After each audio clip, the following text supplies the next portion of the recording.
Hello everyone and welcome to another video. Celia would like to introduce you to Harry Contey. And fair warning, ladies and gentlemen, if you're thinking of eating or drinking while you're listening to this video, just don't. "Hello, how are you doing?" he said. "Hi," said Celia. "I'm very well, thanks." "You're welcome," he said. "What is your name and where are you from?" "I live in Durham," said Celia. "You sent me a friend request and you can't see my name?" "I do," he said, "but just want to know if that is your name." "What a strange question," said Celia. "What's your name, then? I assume it isn't Harry Contey, so what is it?" "Because," he said, "some people don't use their name." "I want to know what your real name is," said Celia. "That's my name," he said. "I'm sorry, I don't mean to be rude." "OK," said Celia. "It just seemed such a silly question." "I'm sorry. OK," he said. "I'd just like it when someone tell me his or her name. So, how's it going over there? Good morning. How was your night?" They kept missing each other for a while, and then on Thursday morning he said, "Hello, how are you doing? I'm so for the text." "What does that mean?" asked Celia. "Sorry," he said. "I was still on bed, and I know you will still be sleeping. Good morning. How was your night?" "I'm at work," said Celia. "I'll stop for lunch in about an hour." "Oh, OK," he said. "Just getting up from bed now. Not yet time for breakfast." "How is work today?" he asked. "It was fairly quiet today," said Celia, "which was nice. We were really busy on Monday and Tuesday." "Wow!" he said. "What is the nature of your work?" "I'm an administrator," said Celia. "I work in the admissions department of Durham University."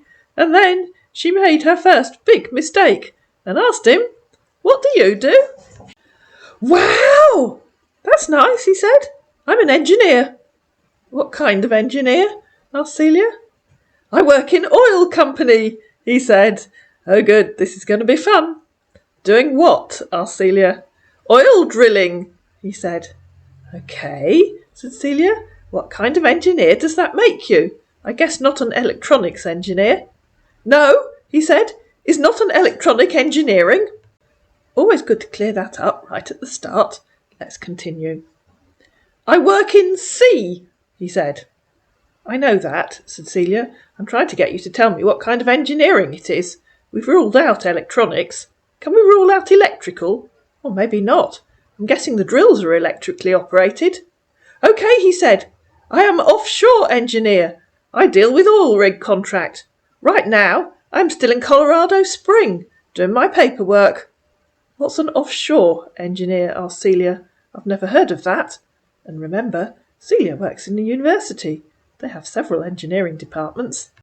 "Well," he said, "I will explain that for you later," which is scammer speak for, "Oh help, I have no idea what you're talking about."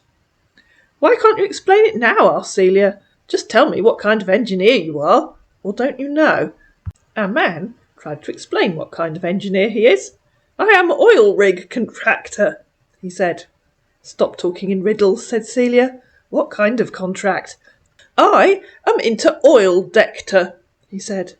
"What on earth does oil dector mean?" asked Celia. "We check if the refined oil is fit for consumption before departure." "Refined oil cocktail, anyone?" "What does dector mean?" asked Celia. "It's not a word I've seen before." "Oil," he said, "have different department." And if you don't know the difference between refined oil and crude oil, which clearly our man doesn't, I suggest you Google it. I think I learnt it in chemistry at school when I was about 12 or 13. "What's a dector department?" asked Celia again. "Tell me what dector means." "Dector means where the oil is coming out from," he said.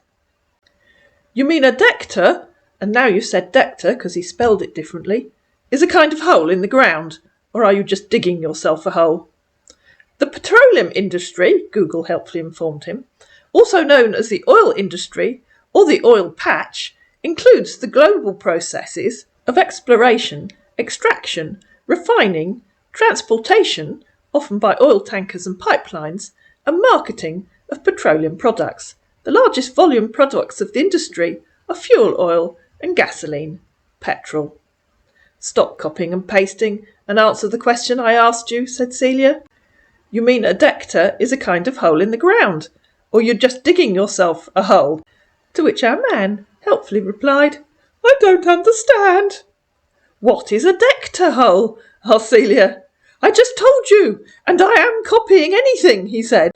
Yes, said Celia, I know you're copying anything from Wikipedia. Just answer one simple question. What is a dector hole? Can we forget about this, please? No, said Celia. It's such a simple question. Just answer it.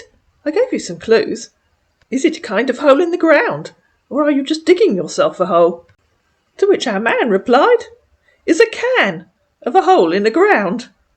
A can, said Celia. You mean like a baked bean can? Is that what you use to get refined oil? No, he said. We have machines for it. I need to finish what I'm doing and go home.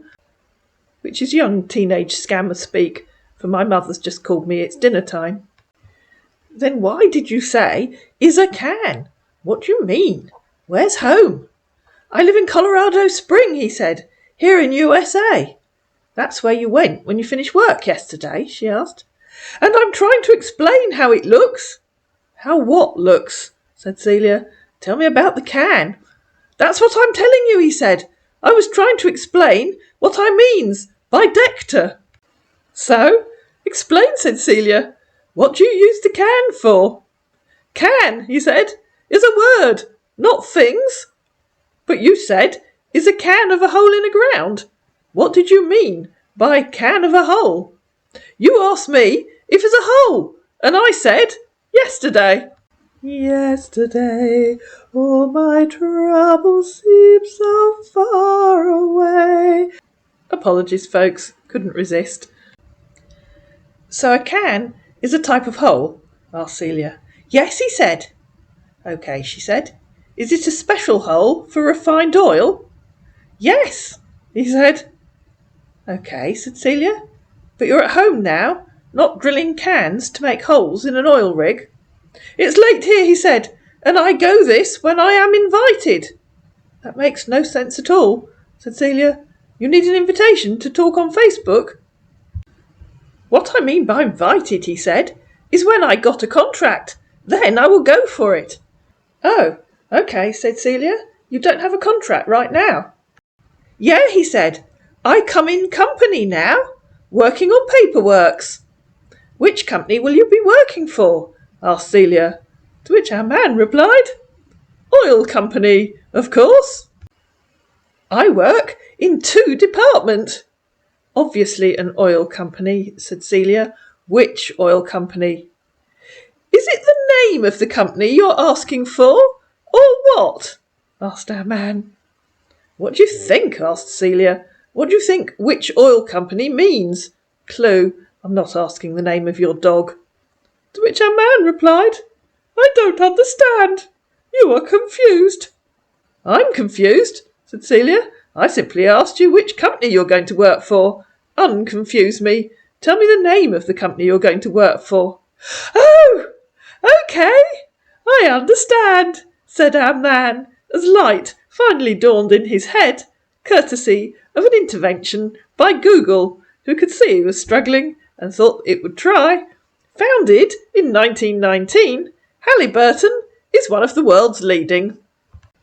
No, said Celia. I asked you the name of the company you're working for. A name. Pikes Peak Energy, LLC, he said, having resorted to Google again. OK, said Celia. And which 2 departments will you be working for? Oil drilling, he said. I work in sea 2 weeks, in sea 2 weeks, in land. Yes, said an exasperated Celia. Which 2 departments will you work for? Try the technical department and the monitoring department, or the IT department and the provisioning department, or the safety department and the HR services department. I just said it. Drilling and working at sea. You didn't say it, said Celia. You said oil drilling. That's 1 department. You do know the difference between 1 and 2, do you? I know, he said. I was going to add a facetious comment there, something along the lines of, I'm not sure you do, mate, but I decided against it. Oh, hang on, wait. Excellent, said Celia. So, tell me 2 departments. Working in sea is different between drilling, he said. We can drill inland, and you know that. Yes, said Celia. So you're working in the land drilling department and the sea drilling department. Yeah, he said, relieved that she'd given him two options that he thought he understood. So, how's your day been? He asked a bit later. OK, said Celia. We weren't too busy at work today, and now it's the weekend. When do you start your new job, or have you already started? Not yet, he said, and I don't know when. So, what are you doing right now? Celia couldn't think of one of those usual facetious answers, because she'd turned off the laptop. Good morning, she said the next morning. I'm just off into town to do some shopping. OK, he said. I wish I'm there with you. Any news about when you can start your new job? She said a bit later. It must be very frustrating for you having to wait to hear. I don't understand, he said. What's your problem? Why is this disturbing you? What? Said Celia. Are you confusing me with someone else? I don't understand, he said again. With who? So Celia copied and pasted the bit where he'd said, What's your problem? Why is this disturbing you? If you aren't confusing me with someone else, she said, why did you say that? I am tried with your words, he said. I was just expressing concern that you don't know when you'll start your new job, said Celia. I apologise if you think that being caring and interesting tries you. I won't bother any more. And I told you about it, he said. The work comes when it's needed. Like I said, said Celia, I won't bother being interested any more. Better, he said. Let's talk about us, not job again. So long as you don't express any interest in what I'm doing either, said Celia. OK, go on. Have I asked you anything about that, he said. You told me what you're doing. Blimey, said Celia. All I said was OK, go on. And I know what you're doing, he said. Were you born with prickles, or do you have to cultivate them, asked Celia. Go on then, tell me what I'm doing. I don't know, he said. The question is too much. So you didn't mean it when you said I know what you're doing. Why don't you ask me a proper question, said Celia. Because you don't allow me to, he said. The floor is yours, she said. Ask. Just one question will be fine. No need to overtax yourself. Guess even one question is beyond your limited brain power, she said, when nothing happened. Shame. I was looking forward to it. OK, he said. I hope you're sitting comfortably, ladies and gentlemen, because here we go. I don't think there's a question beyond someone's expectation. Whatever that means, said Celia. But some, he continued, are not necessarily. Oh, yes, I agree, said Celia. So tell me, are you single or married, he asked. How many times do you want to ask that before I answer, said Celia. I know I asked you what a dector hole is at least 3 times, so 3 times should be fun. He said, you haven't asked this question before, so what are you saying? How many times do you want to ask that before I answer, she repeated. I know I asked you what a dector hole is at least 3 times, so 3 times should be fun. Or are you saying I haven't asked you what a dector hole is? Did I forget to ask you? This is not what I asked you, he said. So don't tell me things about dector hole again. I asked you about your relationship status. I thought you said I hadn't asked this question before, said Celia, copying and pasting the bit where he said, you haven't asked this question before. Not to worry. That's only the 2nd time you've asked about my relationship. It has to be 3 times before I answer. To which our man replied, OK, so tell me, are you singing or marred? Pardon, said Celia. What? Again, he asked. I should ask this same question. Again. That was a different question, said Celia. You have to ask the same question 3 times. I'll help you out. This was your original question. So tell me, are you single or married? You only need to ask once more. Then I'll tell you about my musical abilities. Are you single or married? He asked. I'm a widow, she said. My husband died 3 years ago. Or, I'm so sorry, OK that, he said. But kids? Do you want to know about musical abilities now, she said. I have a grown-up son who lives in Sydney in Australia. You don't want to know about my musical abilities? I know. Tell me about yours. Are you singing? Are you into music, he said. You didn't tell me about it. I am single too, he said. I'm single. You asked me if I was singing, said Celia. Yes, I belong to our local choir. I don't think whether or not I'm marred is any of your business. I know, and I'm sorry about that, he said. Just want to know more about you, and I will like to see you sing, because I love musicians. That's nice, said Celia. You'll have to come to Durham next time we have a concert. Hastily Googling Durham Choral Society to see what they're about to sing. As an aside, I'll tell you a wee story about Durham Choral Society, in case there are any choral singers on here.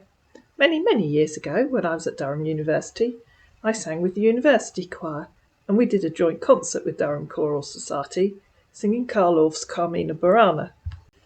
These days it's sung frequently all round the world in churches and cathedrals and all kinds of places, but in those days Durham Cathedral apparently felt it was inappropriate, so we had to sing it in the university sports hall. At one rehearsal, one of the mature members of Durham Choral Society asked their equally mature conductor why they weren't allowed to sing it in Durham Cathedral. The conductor turned an interesting shade of pink, blustered and flustered, and didn't quite know what to say, until one of my fellow students at the back piped up, "It's a bit basic." "Yes," said the conductor hastily, "that's it, it's a bit basic." Moving swiftly onwards, Celia said, "We're singing Elijah on the 21st of May in the cathedral." "Wow!" he said. "That's nice. Should have loved to hear your voice." "Come to the concert," said Celia. "I don't sing solos." "OK," he said. "So which of them do you sing?" "First alto," said Celia. "That's lovely. I wish to be there," he said. So Celia found him the tickets price list online. "Will you come?" asked Celia. "It would be lovely to meet you. You could bring a can." "You started again," he said. "What is can look for here?" "Oh," said Celia, "you don't want to come." "It's not that I don't want to come," he said. "Will you be able to come?" said Celia. "It's only 6 weeks away. Will you be starting your new job?" "Not yet," he said. "The job has time for it, so I don't want to start that now. I will be doing the one I am into now." "What are you into now?" asked Celia. "My paperwork," he said. "I told you about." And if you aren't sitting down, ladies and gentlemen, now might be a good time to sit. "Yes," said Celia, "but surely it won't take you 6 weeks to do some paperwork. That's a lot of paperwork." "I have a lot in mind now to the contract will be when I am asked to," he said. "Obviously," said Celia. "Yeah," he replied, "it won't." "Of course not," said Celia.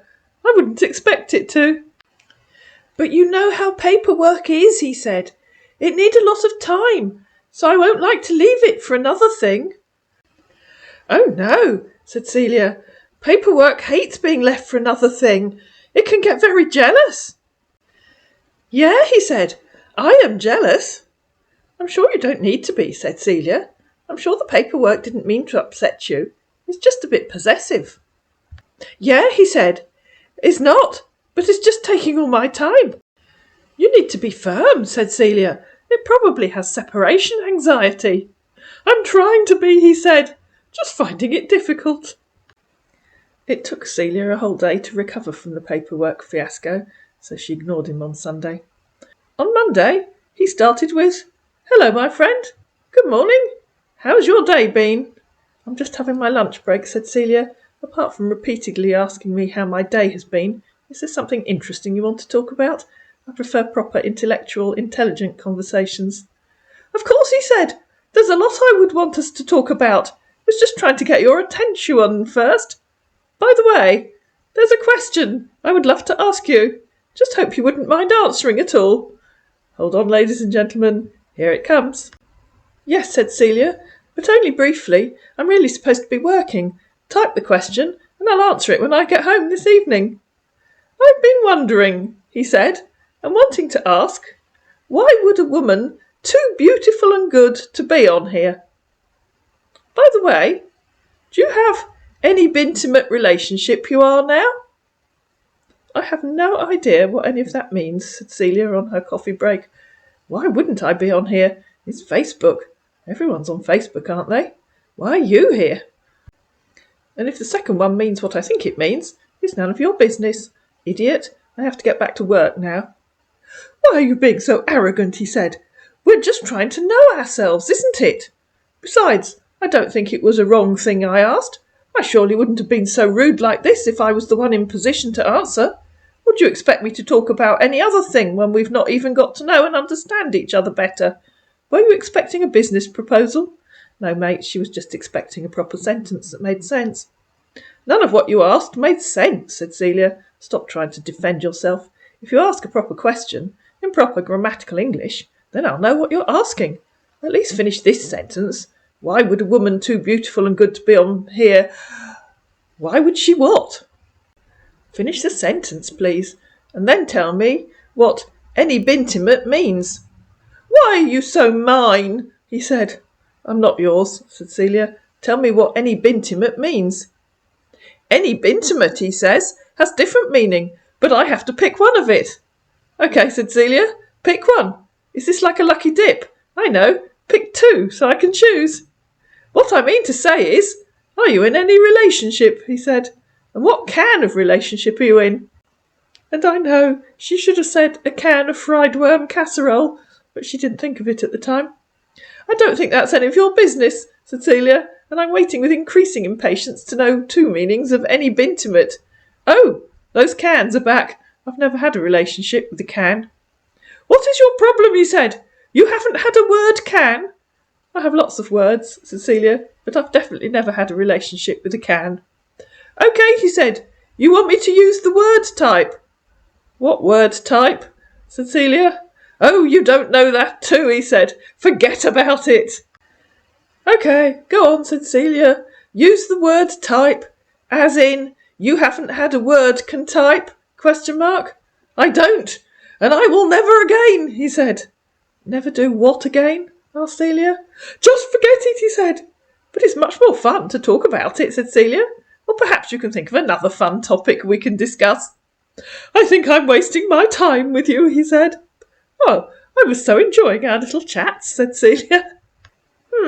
He said. I don't think so, because you are mine, with everything I said. Oh, I'm definitely a mine, said Celia. I know.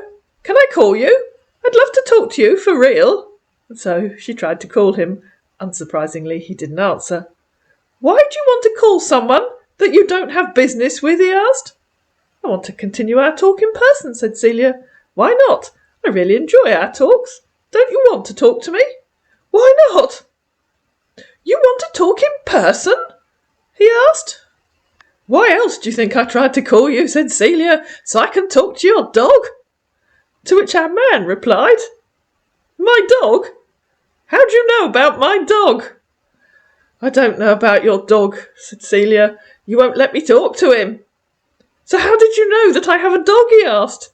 Wild random guess, said Celia. Random guess, he said. OK. Can I talk to him? She asked. Or her? But you can only see my dog, he said. My cat could have a little talk with your dog, offered Celia, and tried to call him again, but he didn't answer. My cat's looking all disappointed now, she said. I might have to go and offer her a treat to console her. You're free, he said. Go and console her. He sent a photo of a little dog. I can call her, asked Celia. OK, he said. So she tried calling again. You'll have to answer the call for her, said Celia.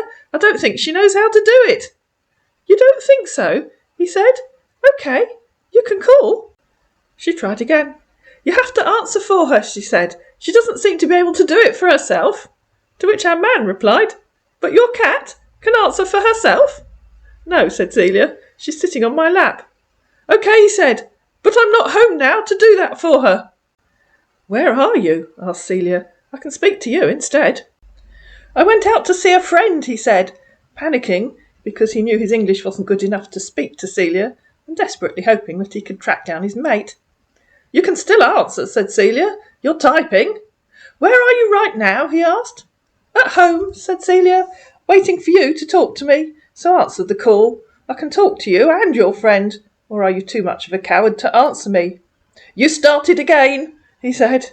No, said Celia, just waiting patiently for you to answer. What is the meaning of coward? He asked.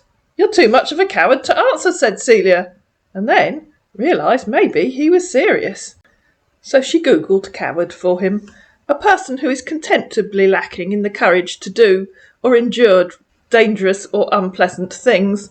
It means you lack the courage to talk to me, said Celia. I wonder why that would be. A highly experienced oil rig worker, used to talking to hundreds of people, who sends a random friend request to a lady, then is too much of a coward to talk to her. To quote you, It's okay, he said. Give me a few minutes. Let me leave here. I will call you. And me adding, when I've found my mate, I know he's around here somewhere. I will call you. I want you to give me a few minutes. Said Celia again. I'm so sorry. Okay, he said. If you say so, added Celia. I will. I promise. I'll believe that when it happens, said Celia. Okay. I want you to know something, he said. Not every man you see lie to someone they just met. So I promise I will call you during my lunchtime, because I will be going to work from here. I didn't say you were lying, said Celia, and I thought you weren't working. I told you, I have work I do in Colorado Spring, he said. So, trust me, you will get my call. What makes you think I don't trust you? Said Celia. I don't know, but I'm just saying it, he said. Send your call number for me. I will call you. Will my number. I have no idea what that means, said Celia. Call me on here. You don't want to give me your number, he said. No, said Celia. You can call me on here. Okay, he said. I will, since you said so. My cat isn't here right now, said Celia, so she can't talk to your dog. Okay, he said. You'll get my call. But you can talk to me instead, added Celia. Okay, I'm waiting ever so patiently. I could call you if you're finding tapping on the phone icon too difficult. So she tried to call him, but of course he hadn't found his mate, so he didn't answer her. Struggling to tap on answer, said Celia snarkily. If we had 2 cans and a piece of string, we could use those instead. I told you when to call you, he said, so give me that time to do so. You didn't tell me when to call myself, said Celia. Why would I want to do that? I can just look in a mirror. It's already late now, he said. Text me when you get up. The next day he tried to call her, but Celia wasn't in front of the computer. So 3 minutes later, she tried calling him back. And unsurprisingly, he didn't answer. Yes, I'm here, said Celia. I couldn't work out where the noise was coming from. Why don't you answer when I call you back? I was taking my coffee, he said, but I'm here now. So what are you doing right now? So she tried calling him again, but obviously his mate had left the room. Trying to call you, she said. Why aren't you answering? Finally, his mate reappeared, and so they called Celia. But you're going to have to wait, because that's episode 2. I hope you had some fun at the expense of this particularly dim scammer. If you did, please like this video, please share it, please subscribe to my channel, please comment down below, and I'll see you again in episode 2.